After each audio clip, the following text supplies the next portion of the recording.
All right, Shopify versus Woocommerce. Which is a better platform in 2019? So I'm going to be going into depth. Which one's cheaper? Which one's better? Which can you customize more? Which, even some surprises that you wouldn't expect unless you really use the platform. Especially I'll be covering Woocommerce because I want to show you the other side, since I think a lot of people are using Shopify. Then at the end of the video, I'm going to be covering literally my exact formula, everything that I'm using right now to get the best of both worlds. So let's get into it. So the first thing I want to cover is cost. Now I tried to make a breakdown, but I want to simplify it even more because it was really funny. Basically, Woocommerce, first of all, they take the cake for the cheapest. They are the cheapest. It is very inexpensive to start, and long term, it's very inexpensive to keep. Sort of. I'm going to be going over that a little bit more. And then with Shopify, it's funny. You'll notice that Shopify is all about monthly. All these little monthly dings, monthly here, monthly that. Woocommerce is like one-time fee or yearly. Like that's kind of like their thing. But what's cool is the Woocommerce plan or the platform is completely free. You know, you can download it and it's free. You know, the Shopify plan is $29 a month. Now, you do need a template. You cannot have like a free theme. You need a paid theme with Woocommerce. It's not like you need it, but truthfully you need it. Or else it's gonna be so hard to customize and you're gonna have a huge headache, and I'll be going over the best theme for that. But an average theme will cost you anywhere about $59. Now I know paid themes for Shopify are even more expensive, like $180, right? However, with Shopify, there's a way where you can get all of your apps, all of these little tiny whistles and bells all packaged into one app, and I went over it a little bit in my other videos, but it's called gem pages. And basically you can customize your landing pages, you can get all these countdown timers, you can get literally the nitty-gritty things that you'd have to kind of use plugins for. You can get all of that for $19 a month. So I made a little comparison, and basically you can get started anywhere from $49 to $80 a month with Shopify, plus you have free trials. I didn't want to put plus buying a domain and things that you basically have to do on both platforms anyway. And then with Woocommerce, you can pretty much get started for $70, $150. Now, for example, what I'm paying to run my business on the Woocommerce platform, I'm paying about $650 every single month. But that's with all the whistles and bells, that's with everything, that's even with Klaviyo and all that. But Woocommerce is the cheapest by far, short term and long term. Now I want to get into the next point. Is the biggest pro of Woocommerce is customization. This is the main reason why a lot of people like Woocommerce, is because of how much you can customize. You can customize everything, and I'm talking more than just your homepage. But the best theme, if you are to go with Woocommerce, is Flatsum. Flatsum is the best theme because it's drag and drop. However, on Shopify, you can actually use gem pages or Zipify pages, and you could do the same thing, drag and drop and use that landing page. So it's not just about this page builder.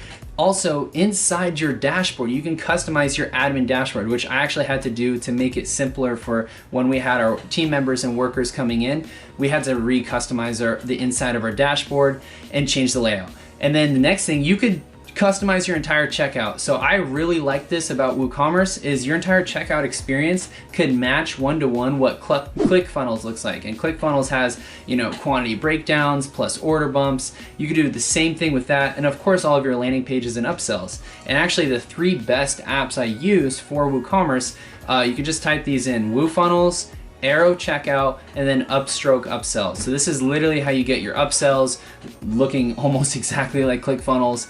You have your checkout looking exactly like ClickFunnels, and it's, like I said, really customized. Now, of course, let's get into the surprises and the cons, because it all sounded nice and dandy, and it sounded nice and dandy to me too, but it's not how it is. Okay, so when I was scaling on Woocommerce heavily, like really heavily, the fact is that you're gonna have to invest into something called a VPS, a virtual private server.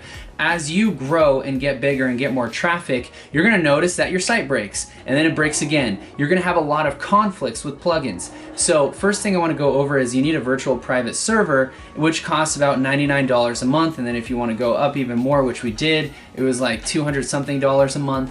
And so that, you're completely on your own. You're basically a one-man show. You gotta kind of literally be learning things as you go, and it's not like Where with Shopify, everything is taken care of. You know, hey, scale as hard as you want. We got a whole team behind you. This is like, all right, like you're literally left on the island to burn. If anything happens, you know, just figure it out. So that's the one thing. Other thing is plugin conflicts. You're gonna see that if you add in one plugin, a timer, or I don't know, like little swatches to change like colors on things, oh my God, they conflict with each other. They'll break your checkout, and it's an absolute headache. You have to be careful not to update something because it might ruin all of your other 30 plugins. So that's another thing is a constant like check and play. You have to constantly check every single time when you're on WooCommerce because you're a one-man show and things aren't really filtered that well when you're downloading like apps and plugins.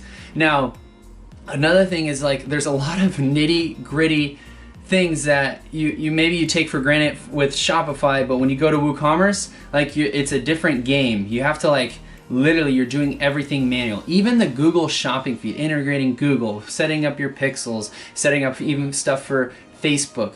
There is a lot of stuff that goes into it. Now, this is all of this stuff that I'm talking about. This is exactly why people charge, I don't know, $5,000, $10,000 to build a website, you know, on WooCommerce, because it is a little bit difficult. It's a learning curve.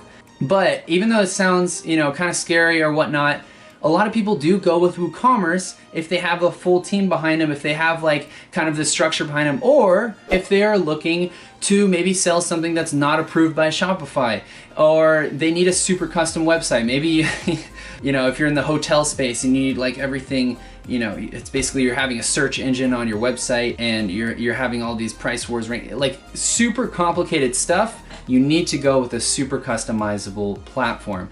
Now, another thing is that it's actually very SEO friendly. So WordPress or WooCommerce, right? WordPress is with WooCommerce. So it's very SEO friendly. So bloggers really like to use it, but I used it a lot for SEO. I got a lot of organic traffic. I was ranking for a lot of keywords. Now, of course, you could do the same thing with Shopify, but for whatever reason, WordPress is very Google friendly, SEO friendly. That's just the only way I can put it.